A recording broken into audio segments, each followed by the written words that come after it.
In this screencast, I'm going to talk to you all about permutations and combinations. These are important counting techniques that are used quite a bit when calculating probabilities.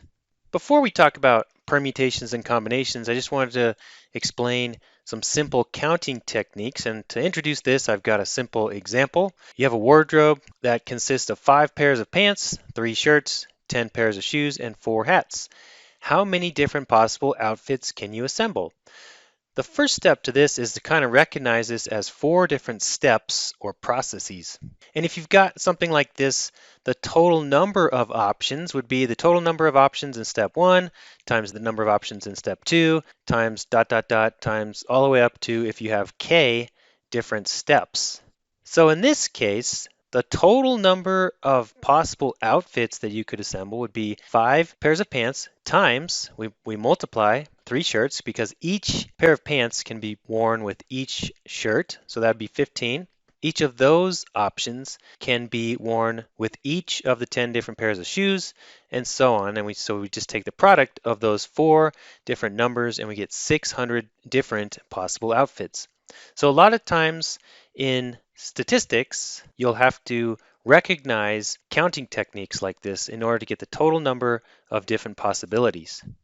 So now let's talk about permutations. Permutations and combinations are really important when we start to talk about probability. The number of permutations are how many ways we can put our items into n spots. And the typical notation for this is NPR, or sometimes you'll see it here as P with a subscript R and a superscript N.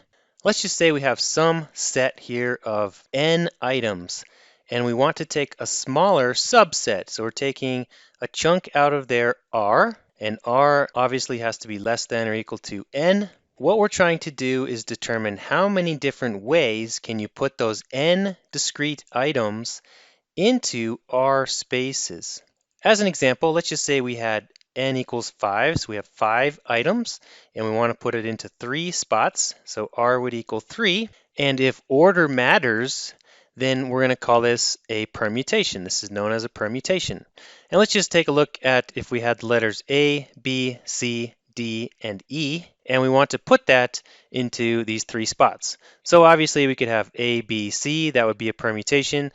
In permutations, order matters, so ABC is different than BAC. Those are 2 different permutations of the same 3 letters. Some other permutations might be ADB, DEA, and so on, DAE. Even though DEA and DAE contain the same 3 letters, they're different permutations. These 2, incidentally, and I'll explain this in a minute, are 2 different permutations of the same combination. So this actually is the same combination of characters. In order to come up with a formula for permutations, let's sort of look at the number of items that we can put into this first slot. So in this first slot, we could have n total items. And I forgot to mention that all of this assumes that you're not replacing those items. So once you grab an item from this total set, the n items, you no longer can use that.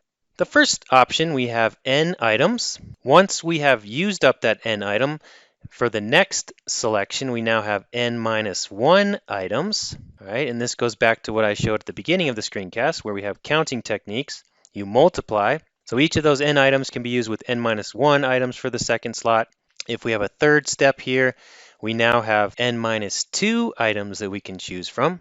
And so the permutation becomes this boxed in equation here, and this is just kind of a general equation. We recognize the factorial of a number as this expression, n times n minus 1 times n minus 2. It's just the product of consecutively decreasing integers.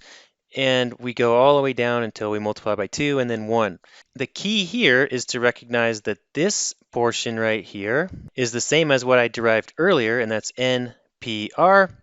And when I rearrange this, I can write this as the following, because this over here on the right is n minus r factorial. And so that's where we get the derivation for permutations. And in general, if we select n items r at a time, we end up with the following equation. So it's n factorial divided by n minus r quantity factorial. Most calculators can compute this formula. In Excel, you can use the permute function. As a simple example, how many different ways can we wear 10 different pairs of shoes in a 5-day school work week? Well, if you take a look at this, we have 10 items and we want to permute that because order matters into 5 different days. Remember, this equals n factorial over n minus r. R is equal to 5 here. And if you do the math or do this in Excel, you get 30,240 ways. So that's a lot. That's a lot of different ways that you can wear 10 different pairs of shoes in 5 days. Combinations are related to permutations. They're similar, but in combinations, order does not matter. For example, earlier I said that DAE and DEA are different permutations of those 3 letters, but these represent the same combination.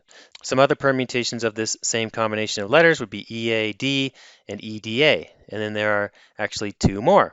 We denote this as NCR, or sometimes you'll see it as CR subscript N superscript, also in parentheses with an N over R. This is quite common in this course. And to derive combinations, we are basically reducing the number of permutations of N items into R spots by a factor.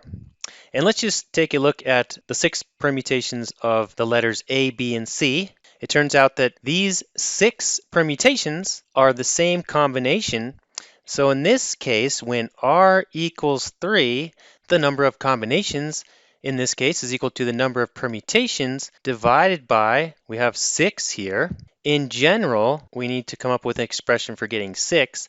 In general, that's just R factorial.